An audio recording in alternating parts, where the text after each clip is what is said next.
आज तो बाहर कितना ज्यादा कोहरा है। हाँ यार, मेरे तो हाथ पांव बिल्कुल जम रहे हैं। प्रीति और नेहा सुबह सुबह टहलने जाया करती थी, लेकिन अब बढ़ती सर्दी की वजह से अब से हम टहलना जरा कम करेंगे। इतनी सर्दी में बिल्कुल मन नहीं करता बिस्तर छोड़ने का। आज भी मैं बिल्कुल नींद में ही घूम रही हूँ। हाँ यार, तूने तो मेरे मन की बात छीन ली।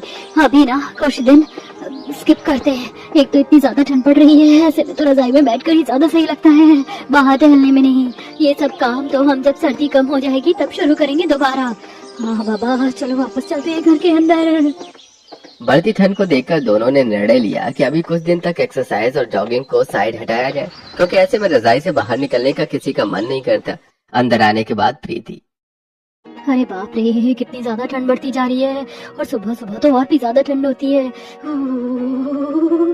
प्रीति शॉल ओढ़कर रसोई की तरफ जा रही थी। रसोई में जाकर वो सबसे पहले बोरी से आलू निकालती है और उसके बाद उन्हें टब में डालकर पानी में अच्छे से धोना शुरू करती है। ओह, ये पानी कितना ज्यादा ठंडा है, रो तक कुछ हो गया। मेरी आत्मा जम गई। सुबह सुबह इतने ठंडे पानी से काम करना बिल्कुल भी आसान नहीं है। हमें तो ठंडे पानी से काम करने का अवार्ड मिलना चाहिए, हम सभी बहुओं को। इस तरह प्रीति ठंड में ठिठुरते हुए सबसे पहले आलू को धोती है, उसके बाद उन्हें उबालने के लिए कुकर में रख देती है। जब तक आलू उबल रहे थे तब तक प्रीति आटा गूंथ कर तैयार कर देती है। जैसे ही कुकर में सीटी आती है और आलू उबल जाते हैं, उसके बाद प्रीति उन्हें छीलना शुरू करती है। ओह, कितना सुकून मिल रहा है। गरम गरम आलू छीलने पर मेरे ठंडे ठंडे हाथों को भी जरा सुकून मिल रहा है। आलू छिलने के बाद प्रीति उन्हें अच्छे से मैश करती है। मैश करने के बाद वो उसमें मिर्च मसाला डालकर उसको तैयार करके रखती है। अब प्रीति एक चूल्हे पर तो चाय चढ़ा देती है और वहीं दूसरे चूल्हे पर तवा रखकर उस पर गर्मा गर्म आलू के पराठे सेकना शुरू कर देती है। वहीं दूसरी तरफ सभी सदस्य भी उठकर आ जाते हैं और प्रीति सभी को चाय नाश्ता परोसती है। अरे ठंड तो बस बढ़ती ही जा रही है और ऐसे में ठंड में गर्मा गर्म चाय के साथ गर्मा गर्म आलू के पराठे मिल जाए, मजा ही आ गया भाई। आज तो मजा आ गया। हाँ बेटा, अब तो ठंड शुरू हो गई है। अब से तुम सुबह हर रोज हमें पराठे ही बना कर देना। सुबह सुबह नाश्ते में चाय पराठा खाकर मजा आ जाता है। मेरे लिए चाय पराठे ही सही रहेंगे, लेकिन पता नहीं क्यों इन पराठों में वो स्वाद नहीं आ रहा जो पहले आया करता था। कल मूली के पराठे बने थे, उसमें भी उतना कुछ स्वाद नहीं था। दादी सास को पता नहीं दुनिया से न्यारा क्या ही चाहिए। इन्हें तो कभी मेरे बने पराठे में स्वाद आता ही नहीं है। लेकिन हमें तो पराठे बिल्कुल ठीक लग रहे हैं माँ जी। दादी भाभी ने इतने बुरे भी पराठे नहीं बनाए हैं, ठीक है। क्या कहा? बस ठीक है? हाँ, अगर ऐसा ही है तो सुबह सर्दी में उठकर 6 बजे खुद बना लेना पराठे। इस तरह सभी चाय नाश्ता करते हैं और अपने अपने काम पर चले जाते हैं। शाम को जब खाने में पालक का साग बनता है। चलो जी, खाना तो बन गया, लेकिन आज खाना खाने में बहुत देर हो जाएगी। उसके बाद बर्तन भी साफ करने हैं और फिर मैं जल्दी सोना चाहती हूँ, क्योंकि कल सुबह जल्दी भी उठना है। प्रीति रसोई में खाना बना रही थी और खाना बनने के बाद वो सभी को खाना परोसती है। सब पालक के साग के साथ रोटी खाना खा रहे थे। अरे कैसी रोटी सब्जी बनाई है, बिल्कुल भी स्वाद नहीं आ रहा। क्यों, क्या हुआ दादी जी? सब्जी में नमक कम है या नमक ज्यादा हो गया? आपको स्वाद क्यों नहीं आ रहा है? ना तो नमक ज्यादा है और ना ही नमक कम है। नमक तो बिल्कुल ठीक है, लेकिन पता नहीं तेरे हाथ के खाने में तो मुझे बिल्कुल भी स्वाद आता ही नहीं। पता नहीं कैसे खाना बनाती है। ये बात सुनकर प्रीति को जरा गुस्सा आता है। भला मैंने ऐसा किस तरीके से खाना बना दिया जो दादी सास इस तरह मुंह बना रही है? जैसे खाना बनता है मैं तो वैसे ही बनाती हूँ। मैंने इसमें अलग से कोई जड़ी बूटी थोड़ी डाल दी है जिससे खाना अच्छा नहीं बने, और मैं जानबूझकर तो ऐसा नहीं करूँगी। अरे मैं आपको कुछ दिन से देख रहा हूँ, आपको खाना ठीक ही नहीं लग रहा है। ऐसी क्या बात है, आपको खाना खाने का मन क्यों नहीं करता है? एक तो इतनी ठंड है, ऊपर से ठंड में खाना जल्दी ठंडा हो जाता है, फिर खाना अजीब सा लगता है, सूखा सूखा सा। दादी जी, अगर ऐसी बात है तो मैं अभी जल्दी से आपके लिए खाना गर्म करके ले आती हूँ। हाँ बेटा, ले आ। अब प्रीति रसोई में खाना गर्म करने जाती है। अब समझ आया दादी जी को खाना क्यों नहीं अच्छा लग रहा था, क्योंकि खाना गर्म नहीं था, वरना मैं खाना खराब बनाऊं ऐसा हो ही नहीं सकता। प्रीति खाने को एकदम तेज गर्म करके ले आती है। जब सरला फिर से खाना खाती है, लेकिन उसका फिर से मुंह बन जाता है। नहीं बेटा, वो स्वाद नहीं आ रहा। एक स्वाद होता है ना जो खाने में, वैसा स्वाद नहीं आ रहा है। लेकिन किस तरह का स्वाद दादी जी? आप किस तरह का स्वाद कहना चाहती हैं? मुझे नहीं समझ आ रहा। हाँ माँ, आप जरा ठीक से बताइए कि आप कौन से स्वाद के बारे में बात कर रही हैं। अरे जैसा स्वाद पहले खाने में आता था वैसा आजकल के खाने में बिल्कुल भी नहीं आता। अच्छा तो ऐसी बात है। अब माँ जी पहले की सब्जी भी बहुत अलग होती थी, आजकल वैसे ही ताज़ा फ्रेश सब्जी कहाँ आती है। नहीं बेटा, सब्जी तो अभी भी ताज़ा ही होती है। पहले की बात में तो कुछ ज्यादा ही दम होता था, कुछ अलग ही बात होती थी खाने की। पहले का तो आप पूछो ही मत माँ। पहले तो मुझे भी आपके हाथ का खाना कितना अच्छा लगता था, लेकिन अब वैसा स्वादिष्ट खाना कहीं खाने को मिलता ही नहीं है। सब इनडायरेक्ट क्या कहना चाहते हैं कि मैं ज्यादा अच्छा खाना नहीं बनाती हूँ? तब से मेरे खाने में कमी ही निकाले जा रहे हैं। इस तरह बात करते हुए सभी खाना खा लेते हैं और सब अपने अपने कमरे में जाकर सो जाते हैं। वहीं दूसरी तरफ प्रीति रात को ठंड में ठंडे पानी से रसोई में बर्तन साफ कर रही थी।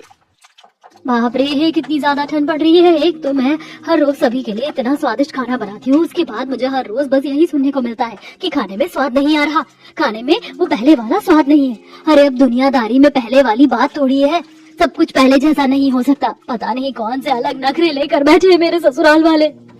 इस तरह बर्तन साफ करने के बाद प्रीति अपने कमरे में सोने चली जाती है, जहाँ रोहन भी अपने ऑफिस का लैपटॉप पर काम कर रहा था। प्रीति डायरेक्ट जाकर सोने के लिए लेट जाती है। तब रोहन कहता है, तुम भी कमरे में आते ही रजाई में घुस जाती हो।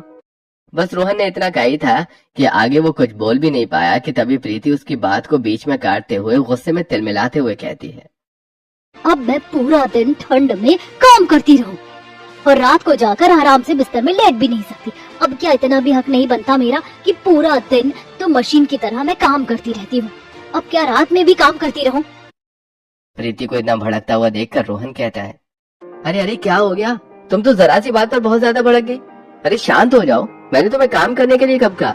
मेरे कहने का मतलब था कि हम दोनों साथ में मूवी देखेंगे और तुम सोने के लिए रजाई में लेट गई, लेकिन तुमने मेरी बात ही पूरी नहीं होने दी। प्रीति का जरा गुस्सा शांत होता है, तब वो कहती है, माफ करना, मैंने बिना वजह चिल्ला दिया, लेकिन मुझे अचानक से बस गुस्सा आ गया था। आजकल मैं तुम्हें देख रहा हूँ कुछ ज्यादा चिड़चिड़ी रह रही हो, बात क्या है? बस यही कि खाना बनाती हूँ इतनी मेहनत से, लेकिन किसी को मेरे हाथ का खाना पसंद ही नहीं आता। दादी जी हमेशा बोलती कि मेरे हाथ के खाने में वो स्वाद नहीं है जो पहले खाने में होता था, या खाना खाकर उन्हें बिल्कुल भी मजा नहीं आता। पहले सिर्फ दादी जी कहती थी, आज लेकिन बाकी सबने भी कह दिया। अरे बाबा, तुम्हें इतना सोचने की जरूरत नहीं है, तुम बहुत ही स्वादिष्ट खाना बनाती हो और मुझे तुम्हारे हाथ का खाना बहुत अच्छा लगता है। मुझे ही नहीं, मैं तुम्हारा बनाया हुआ लंच ऑफिस में लेकर जाता हूँ तो वहाँ पर भी सबको तुम्हारे हाथ का खाना बहुत अच्छा लगता है। बस अभी सर्दी है तो शायद हो सकता है कि उन्हें गांव के देसी खाने की याद आ रही हो, बस इतना मत सोचो। चलो अब सो जाते हैं। इतना कहकर रोहन और प्रीति दोनों सो जाते हैं। अगले दिन सुबह जब प्रीति सुबह उठती है तो वो रसोई में खाना बनाने जा रही थी, लेकिन तभी शांति जाकर उसे रोक देती है। अरे बेटा रुक, तुझे रसोई में जाने की जरूरत नहीं है, तुम मेरे साथ चलो। लेकिन क्यों मम्मी जी, रसोई में क्यों नहीं जाना? खाना बनाने के लिए तो रसोई में ही जाना होगा ना, या फिर पहले मुझे कोई और काम करना है? अरे बेटा इतने सवाल जवाब मत कर, मेरे साथ चल, हमारे पास तेरे लिए एक सरप्राइज है। क्या कहा, सरप्राइज है? तो फिर चलो। अब सरप्राइज का नाम सुनकर तो प्रीति बहुत खुश हो जाती है और अपने सास के साथ चलती है। दोनों ऊपर छत पर जा रहे थे। लगता है मम्मी जी आपने मेरे लिए कुछ ज्यादा ही अच्छा ग्रैंड सरप्राइज प्लान किया है, इसीलिए छत पर लेकर जा रही हो। बेटा बहुत ही अच्छा सरप्राइज है। ऊपर छत पर पहुंचने के बाद प्रीति देखती है कि एक छोटी सी चारपाई पर उसकी दादी सास सरला कंबल ओढ़ कर बैठी हैं और वहीं पर एक अच्छा सा छत पर मिट्टी का चूल्हा बना है। ये छत पर मिट्टी का चूल्हा यहाँ कैसे आ गया? अरे आया क्या खुद चलकर है, हमने बनाया है बेटा। हो अच्छा ठीक है। हाँ पहले मुझे मेरा सरप्राइज दिखा दीजिए, मेरा सरप्राइज कहाँ पर है?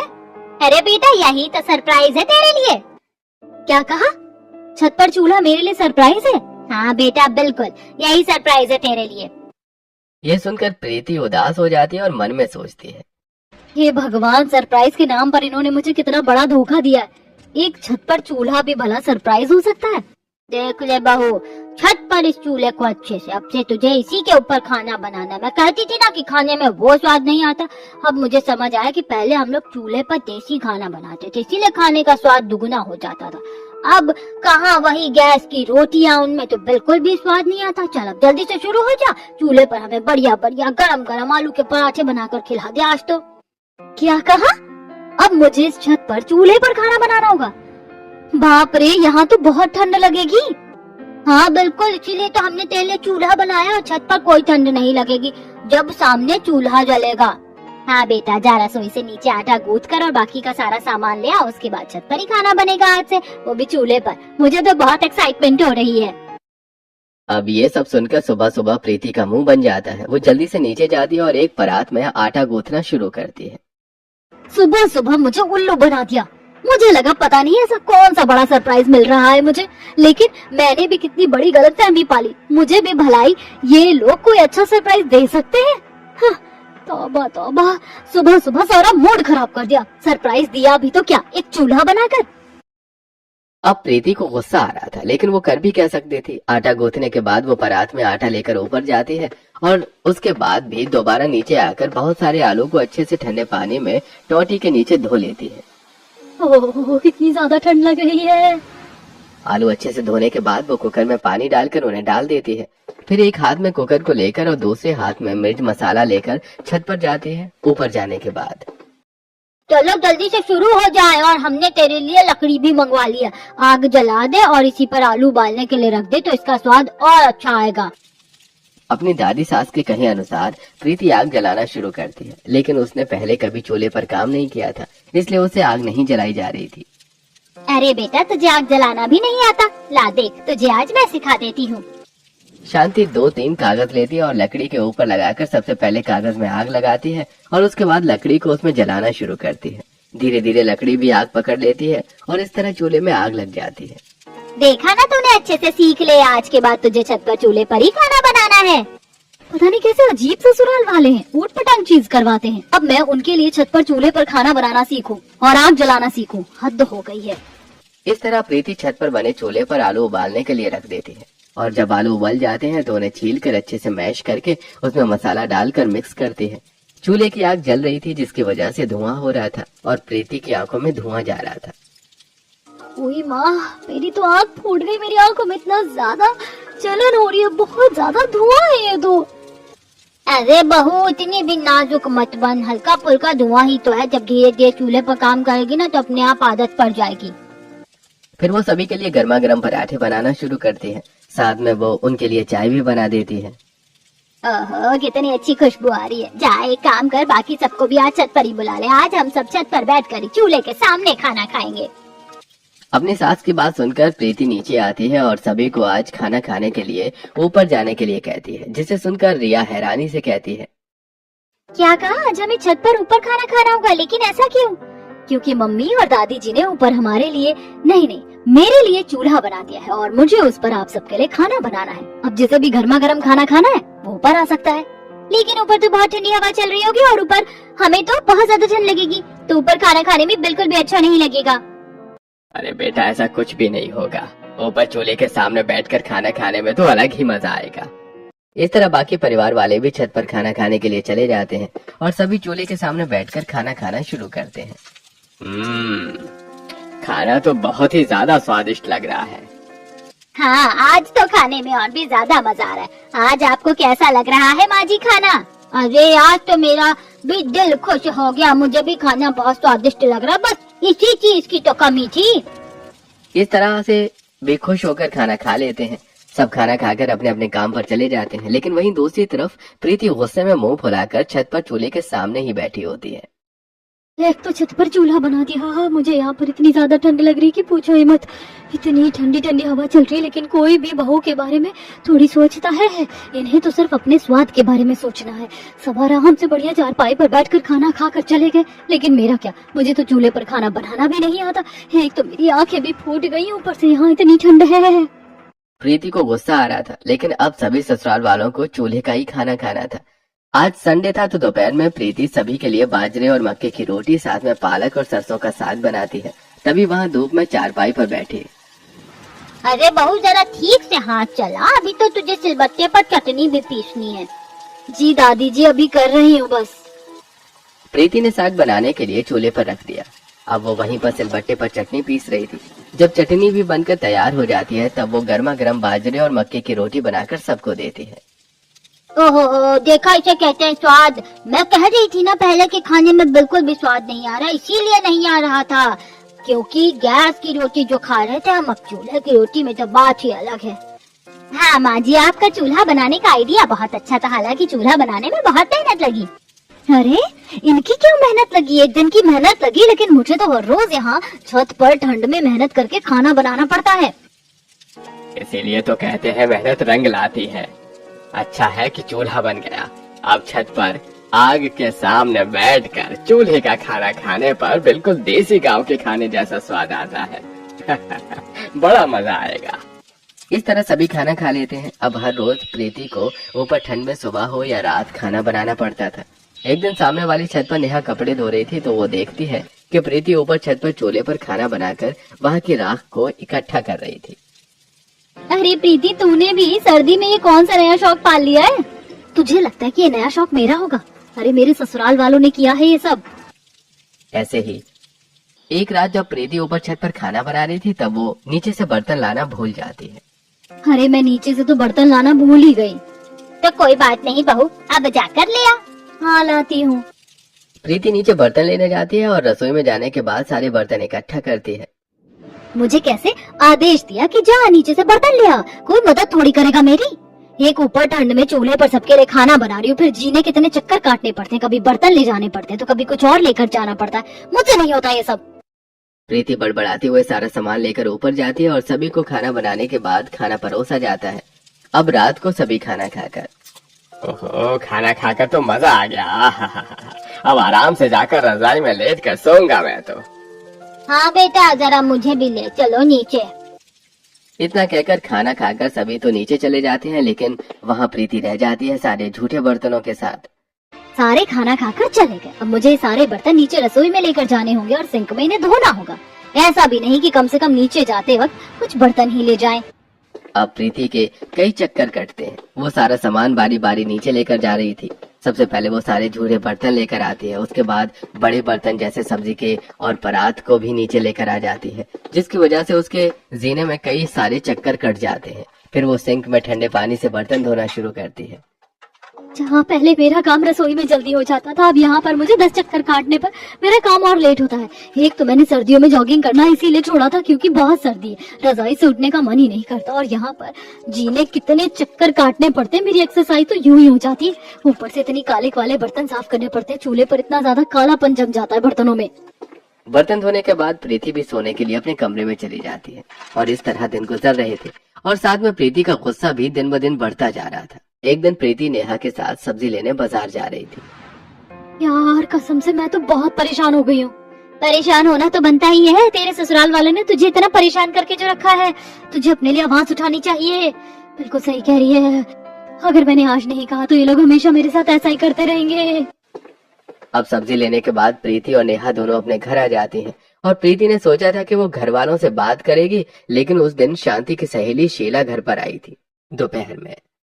चल बेटा, आज तू हम दोनों को बाजरे की और जवार की रोटी बनाकर खिला दे।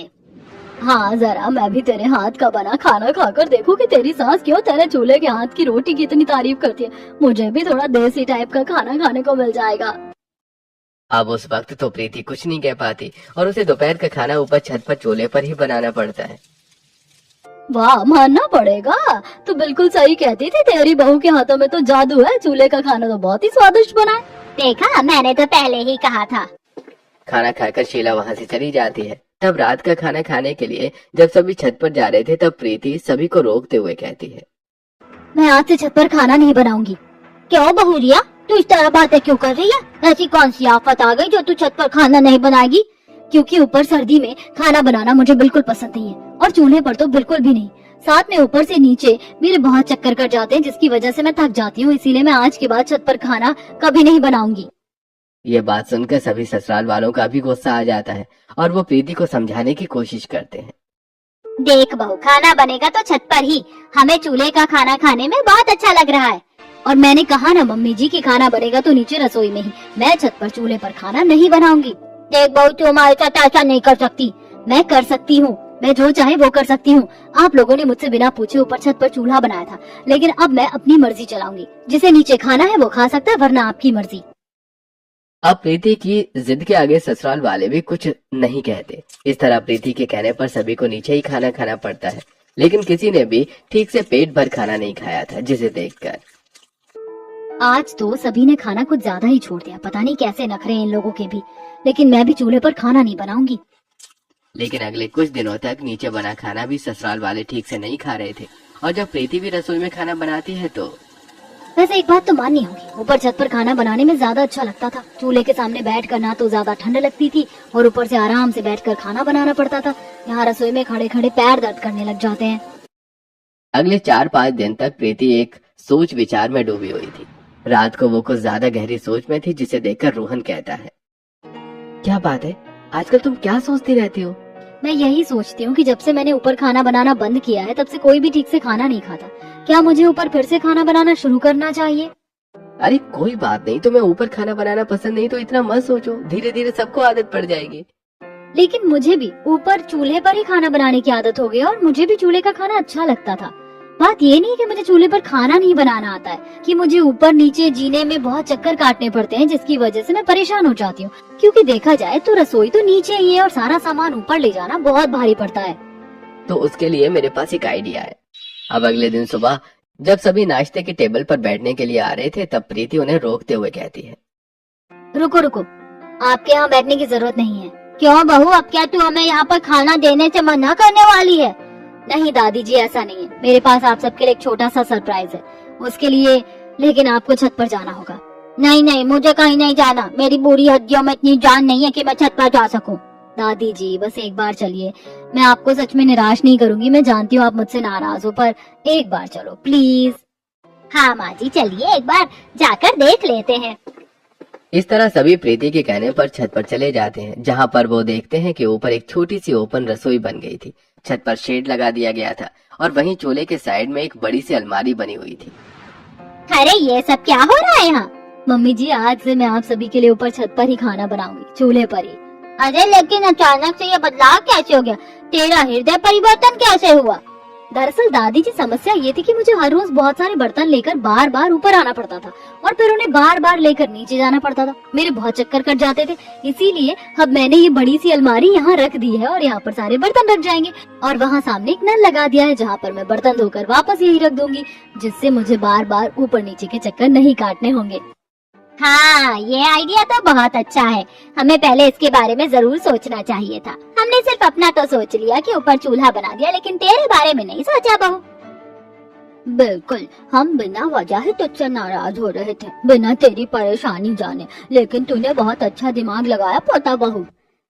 ठीक है, आप सब बैठ जाइए, मैं अभी गर्मा गर्म आप सबके लिए खाना बनाती हूँ। तो आज इसी खुशी में आलू के पराठे हो जाएं। अब प्रीति सबके लिए चूल्हे पर आलू के पराठे बनाकर देती है और सभी को खाकर बहुत मजा आता है। सुबह सुबह चूल्हे के आलू के पराठे खाकर तो मजा आ गया। अब तो मुझे भी चूल्हे का खाना खाने की आदत होगी, एकदम लाजवाब लगते हैं। सब खाना खा लेते हैं और जब लास्ट में राख बच जाती है, तब प्रीति उस गरम राख पर पानी की हांडी रख देती है। जब तक सभी खाना खाते हैं तो पानी भी जरा गर्म हो जाता है और उसके बाद प्रीति छत पर ही गर्म पानी में बर्तन धोती है। अब गर्म पानी में बर्तन धोने में कितना मजा आ रहा है। ज्यादा गर्म भी नहीं है, नॉर्मल है, लेकिन ना तो इससे गर्म करने के लिए एक्स्ट्रा लकड़ी लगी और ना ही एक्स्ट्रा बिजली। सही उपयोग हो गया। साथ में गर्म पानी से बर्तनों का कालापन भी अच्छे से साफ हो जाता है। हाँ बिल्कुल। बर्तन धोने के बाद वहीं चूल्हे के पास बने लकड़ी के बने बड़े से कैबिनेट में प्रीति सारे बर्तन सुखा कर रख देती है। तब रोहन उसके पास आता है। अब अच्छा है ना, तुम्हें बार बार ऊपर नीचे जीने के चक्कर नहीं काटने होंगे। सच में आपका ये आइडिया तो कमाल का है। थैंक यू सो मच, आपकी वजह से सब काम बहुत इजी हो गया। थैंक यू नहीं चलेगा, तुम्हें आज रात को मेरे साथ डिनर पर चलना होगा। ओके बिल्कुल। इस तरह परिवार की ये समस्या भी हल हो जाती है और अब सब हंसी खुशी चूल्हे पर एक साथ बैठकर खाना खाते थे और प्रीति को भी बार बार ऊपर नीचे चक्कर नहीं काटने पड़ते थे। ठंड में छत पर चूल्हे पर सभी अलग अलग तरह का स्वादिष्ट खाना खाते हैं और चूल्हे के खाने का मजा लेकर सर्दियां बिताते हैं।